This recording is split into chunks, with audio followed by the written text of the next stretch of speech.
नमस्ते छात्रों।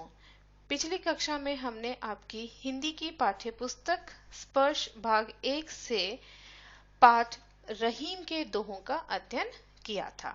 छात्रों, आज हम इसी पाठ में आए प्रश्न अभ्यास का अध्ययन करेंगे। तो चलिए शुरू करते हैं पहले प्रश्न से। प्रश्न अभ्यास, निम्नलिखित प्रश्नों के उत्तर दीजिए। क, प्रेम का धागा टूटने पर पहले की भांति क्यों नहीं हो पाता। छात्रों, यह जो प्रश्न है आपका पहले दोहे से लिया गया है और उस दोहे में हमने पढ़ा था कि जब कोई धागा टूट जाता है, खास तौर से अगर वो प्रेम रूपी धागा होता है और वो टूट जाता है, तो उस टूटे हुए धागे को जोड़ने के लिए हमें उसमें क्या लगाना पड़ता है, गांठ लगानी पड़ती है, एक नॉट बांधना पड़ता है। और इसके कारण क्या होता है, वो धागा पहले की तरह नहीं हो पाता है।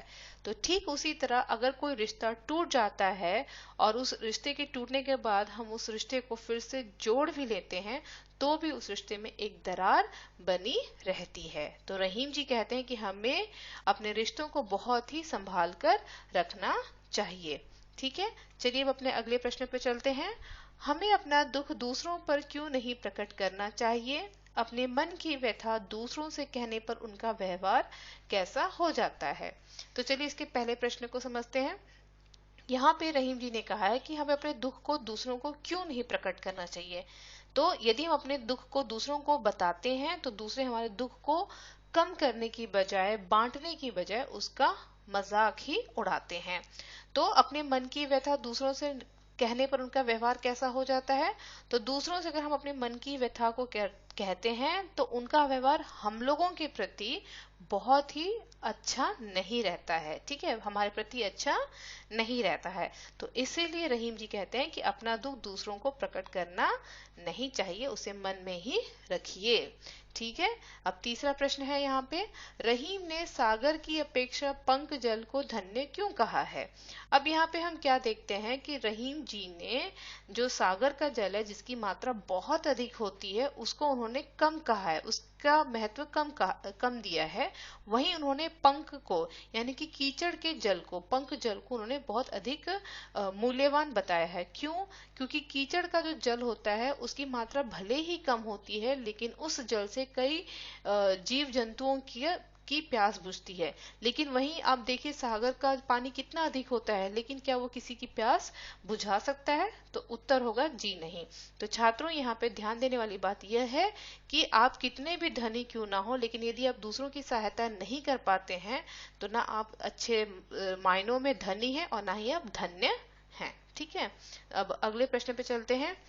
एक को साधने से सब कैसे सध जाते हैं। तो यहाँ पे देखिए छात्रों, जब हम जिस तरह से इस बात को समझिए कि जड़ को हमें सींचना है, और जब तक हम जड़ को सींचेंगे नहीं, रूट्स को हम सींचेंगे नहीं, पानी नहीं डालेंगे, तब तक वो पौधा एक पेड़ नहीं बनेगा और उसमें से फल और फूल नहीं निकलते हैं। तो हमें अगर फल और फूल लेने हैं, फल खाने हैं, तो हमें उस पेड़ को, उस पौधे को दिन रात पानी, मतलब अच्छे से पानी देना है, उसकी सेवा करनी चाहिए, एक काम में अपने आप को डेडिकेट कर देना चाहिए। तभी जाके हम उसको एक को साधने से ही हम सब सध जाते हैं, यानी कि तभी हमें उसका महत्व मालूम चलता है या हमें उससे फायदा होता है। ठीक इसी तरह यदि आप एक कार्य को करने जा रहे हैं लेकिन उस कार्य में आपका ध्यान नहीं है और आप 10 कार्यों के बारे में भी सोच रहे हैं या उनमें भी अपने आप को इन्वॉल्व कर लिया है, तो इसका रिजल्ट क्या होगा, आपको किसी भी काम में सफलता नहीं मिलेगी। तो एक साथ बहुत कार्यों को न करके किसी एक कार्य में अपना पूरा ध्यान लगाना चाहिए। ठीक है, ये ऐसा यहाँ पे रहीम जी ने अपनी बात को कहा है। अब आगे देखिए, अगला प्रश्न है, जलहीन कमल की रक्षा सूर्य भी क्यों नहीं कर पाता। अब यहाँ पे हम देखते हैं कि कमल के लिए अगर सबसे बड़ी कोई संपत्ति है या सबसे कोई महत्वपूर्ण चीज है कमल के फूल के लिए, तो वो है जल। राइट, अगर वो जलहीन हो गया, मतलब उसके पास अगर जल ही नहीं है, तो क्या वो कमल जीवित रह सकता है। तो मेरा जवाब या किसी का भी जवाब होगा जी नहीं। और वैसे में अगर सूर्य आके उसको रक्षा कर रहा है, उसको रोशनी दे रहा है, प्रकाश दे रहा है, तो क्या कोई फायदा होगा। तो इसका कोई फायदा नहीं होगा, उल्टा जो कमल है वो पूरी तरह से मुरझा जाएगा और सूर्य के रोशनी के कारण वो जल भी जाएगा। तो यहाँ पर क्या बात आती है कि आप कितने भी महान हो, लेकिन अगर आप किसी काम नहीं आ रहे हो तो उसका क्या फायदा है। ठीक है, अब इसी के साथ अपने अगले प्रश्न पे चलते हैं हम। अवध नरेश को चित्रकूट क्यों जाना पड़ा था? अब मैं पूछूंगी कि अवध नरेश कौन है, तो आप इसका क्या जवाब देंगे? अवध नरेश यहाँ पे राम जी की बात हो रही है। अब अवध नरेश को चित्रकूट जाना पड़ा। चित्रकूट मैंने आपको बताया था ये एक बहुत बड़ा घना जंगल है और वहां पे रहने लायक तो कुछ भी नहीं, मतलब वो रहने के योग्य बिल्कुल भी नहीं है। परंतु अवध नरेश को वहां पे अपने पिता की आज्ञा के कारण जाना ही पड़ा था वनवास के लिए, ठीक है। और उन्हें बहुत सारी मुसीबतों का सामना भी करना पड़ा। तो यहाँ पे रहीम जी ये कहना चाह रहे हैं कि चित्रकूट जैसे स्थान पर रहने के लिए वही व्यक्ति जा सकता है जो मुसीबतों को झेल सकता है, ठीक है। अन्यथा कोई भी व्यक्ति बिना किसी मुसीबत के समय में चित्रकूट जैसे स्थान पर रहने की लायक होता ही नहीं है, ठीक है। अब इसके साथ आपका जो अगला प्रश्न आता है वो है, नट किस कला में सिद्ध होने के कारण ऊपर चढ़ जाता है? ठीक है। अब मैंने आपको बताया था इस दोहे के दौरान कि नट जो होते हैं वो एक कलाकार होते हैं जो हमेशा घूमते फिरते अपनी कलाकारी दिखाते रहते हैं। वो एक रस्सी पे चढ़ते हैं, राइट। तो जो नट होते हैं उनकी बॉडी जो होती है, इन कलाकारों की जो बॉडी होती है वो बहुत ही फ्लेक्सिबल होती है। वो कुंडली मारने में महारत हासिल होती है। कुंडली मतलब वो गोल गोल भी हो सकते हैं, लाइक अ स्नेल भी वो मुड़ सकते हैं, ठीक है। तो कुंडली मार के वे अपने शरीर को कुछ ऐसी पोजीशन में ले आते हैं, पोस्चर में ले आते हैं कि मतलब आसानी से मुड़ जाते हैं और किसी भी पतली सी जगह में, छोटी सी जगह से वो निकल जाते हैं और लोगों को अचरज में डाल देते हैं। तो इस कारण वो आसानी से ऊपर चढ़ जाते हैं। उनकी वो इस कला में बहुत ही ज्यादा सिद्ध होते हैं, ठीक है।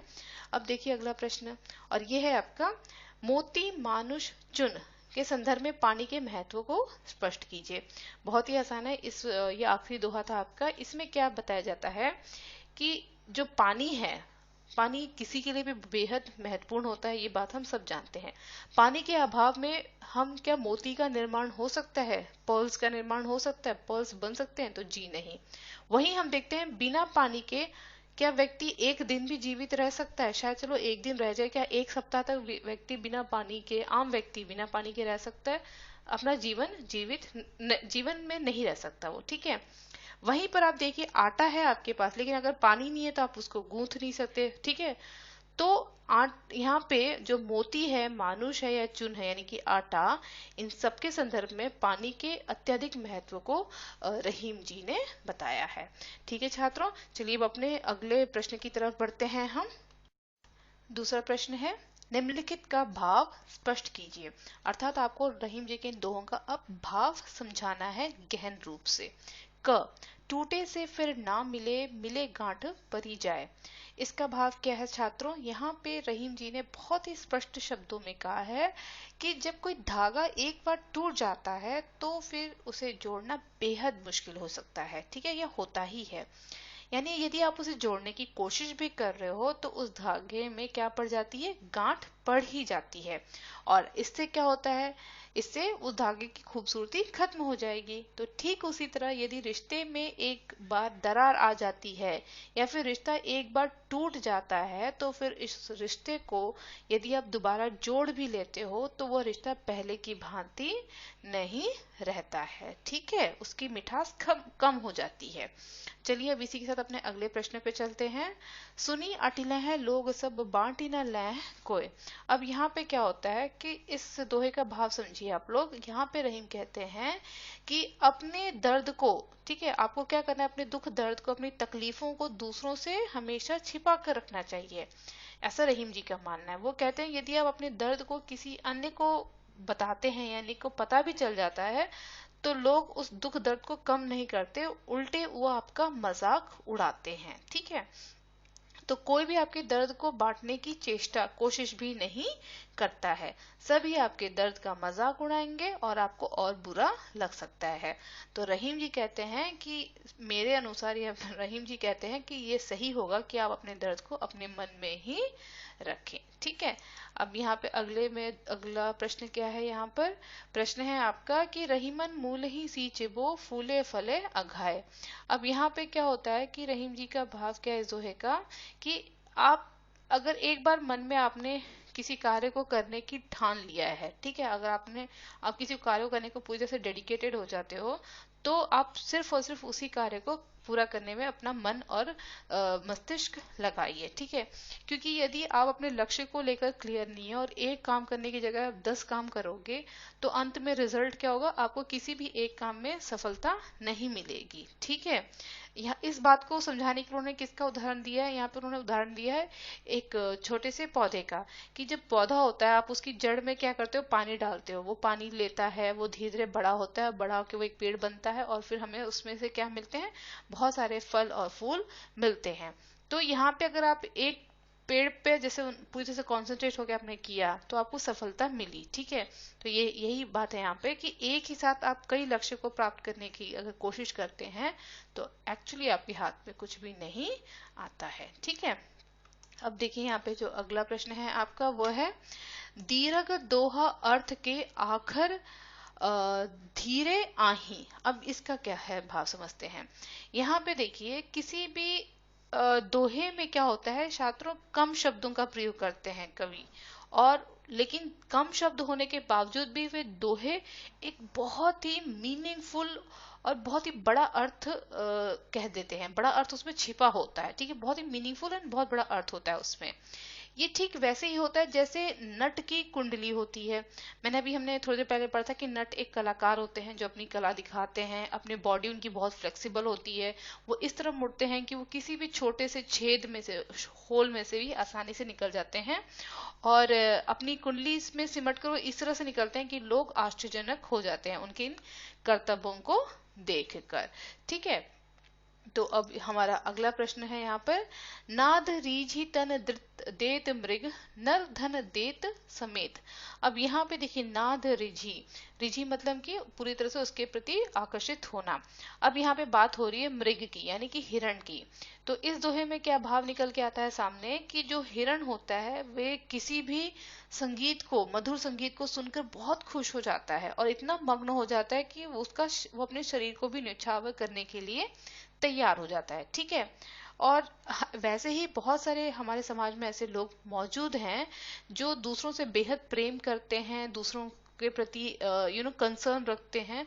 तो वैसे लोग जब दूसरों से प्रेम करते हैं तो खुश होकर आप अपना सब कुछ दे देते हैं, राइट। आप किसी से जैसे आप अपने माँ बाप से बहुत प्रेम करते हैं तो आप उनके लिए कुछ भी कर सकते हो, ठीक वैसे ही हर कोई नहीं हो सकता है। तो रहीम जी यहाँ पे कहते हैं हमारे ही इस समाज में ऐसे बहुत से लोग हैं जो स्वार्थी होते हैं, जो उस हिरण की तरह नहीं होते, उन अच्छे लोगों की तरह नहीं होते। ये लोग कैसे होते हैं, ये लोग बहुत स्वार्थी होते हैं। वे दूसरों से तो बहुत कुछ ले लेते हैं लेकिन खुद बदले में कुछ भी देना नहीं चाहते। यानी हर कोई देने की भावना का नहीं होता है, वो मात्र लेने की ही भावना अपने मन में रखता है, ठीक है। अब यहाँ पे देखते हैं हम अपना अगला प्रश्न, वो है आपका जहां काम आवे सुई कहाँ करे तरवारी। ये मेरा सबसे पसंदीदा दोहा है। यहाँ पे देखिए इस दोहे का भाव क्या है कि जहां छोटी चीज की जरूरत होती है वहां पर जो बड़ी चीज होती है वो बेकार हो जाती है, राइट। अब आपको काम है सुई का और सुई ही उस कपड़े को, एक कपड़े को सिल सकती है, तो क्या आप वहां पे तलवार का प्रयोग कर सकते हैं? जी नहीं, बिल्कुल नहीं कर सकते। जहां पे काम सुई का है वो सुई ही कर सकती है और युद्ध भूमि में काम किसका होता है? तलवार का। तो तलवार ही वहां पे प्रयोग में लाई जा सकती है, ना कि सुई।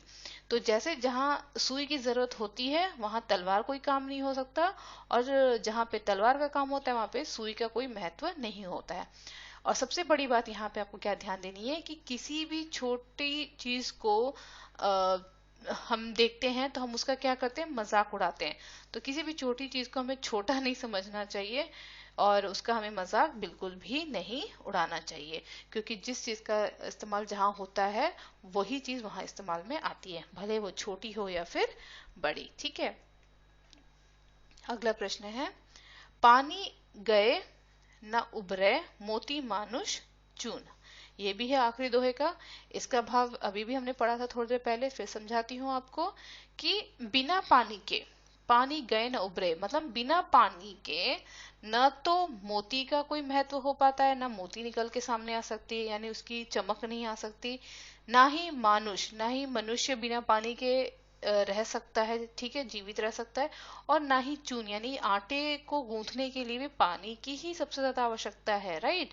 तो बिना पानी के ना आटे का कोई महत्व है, ना मनुष्य का ही कोई अस्तित्व रहेगा, और ना ही मोती का महत्व ही हो पाएगा।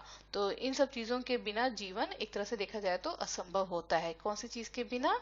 पानी के बिना, जल के बिना। तो चलिए छात्रों, अब अपने अगले प्रश्न पर चलते हैं हम लोग। तीसरा प्रश्न है यहाँ पे आपका मुख्य, निम्नलिखित भाव को पाठ में किन पंक्तियों द्वारा अभिव्यक्त किया गया है? तो छात्रों, इस प्रश्न में आपके सामने भाव बताया गया, मतलब मीनिंग समझाया गया है बहुत ही संक्षिप्त रूप में, और आपको इस भाव को पढ़ के ये समझना होगा, ये लिखना होगा कि ये भाव किस दोहे का है, ठीक है। जैसे कि पहला है यहाँ पर, जिस पर विपदा पड़ती है वही इस देश में आता है, ठीक है।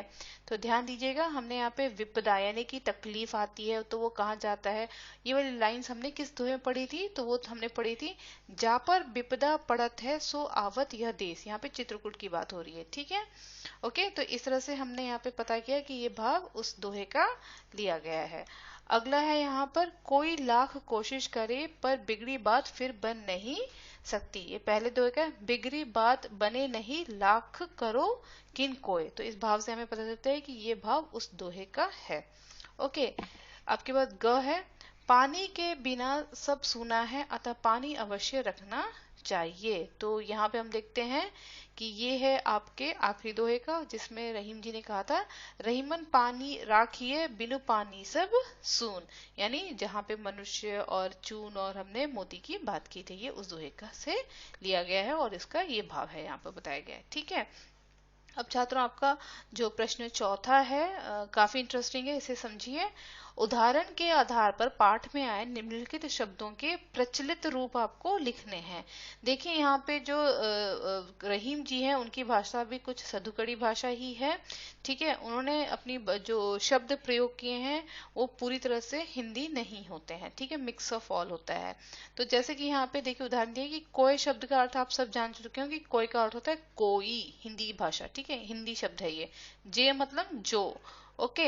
यहाँ पे वैसे ही आपको कुछ और शब्द दिए गए हैं जिनके आपको प्रचलित शब्द यहाँ पर लिखने हैं। जैसे कि पहला है आपका ज्यों। ज्यों का अर्थ होता है जैसे, कछु मतलब की कुछ, नहीं मतलब की नहीं, कोय मतलब की कोई, धनी मतलब की धनी, ओके। यहाँ पे सिर्फ मात्राओं का फर्क है। आखर, आखर मतलब की अक्षर शब्द, ओके।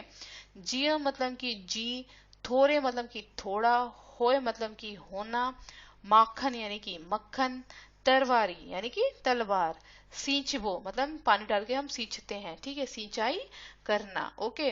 और अगला क्या है, इसमें और भी शब्द है, हाँ। मूल ही, मूल ही मतलब किसी का मूल यानी कि वैल्यू। पियत, पियत मतलब कि पीना। प्यासो, प्यासो मतलब कि प्यास। बिगड़ी, बिगड़ी बात, बात जो बिगड़ गई होती है, ठीक है। आवे मतलब जो आते हैं, आए। सहाय मतलब सहायता, कोई आपकी सहायता नहीं करता, सहायक नहीं होता। उबरे, उबरना, ओके। बिनु मतलब बिना किसी के। बिया मतलब कि व्यथा, ओके। बिथा भी है, बिया भी क्या है उसको। अठिला है मतलब लोग आपकी अटखेलियां उड़ाएंगे यानी मजाक उड़ाएंगे। परी जाए मतलब कि पड़ जाए आप पर, ठीक है। तो छात्रों, यहाँ पर आपका जो प्रश्न अभ्यास है वो यहाँ पे समाप्त होता है। उम्मीद करती हूँ कि रहीम के दोहों का जो अर्थ है उसे आपने भली भांति समझा होगा, उनके भाव को आपने समझा होगा, और साथ ही आज जो हमने प्रश्न उत्तर किए हैं ये भी आपको भली भांति समझ में आएंगे, ठीक है। तो इसी के साथ आज की कक्षा को हम यहीं पे समाप्त करते हैं। तब तक के लिए धन्यवाद।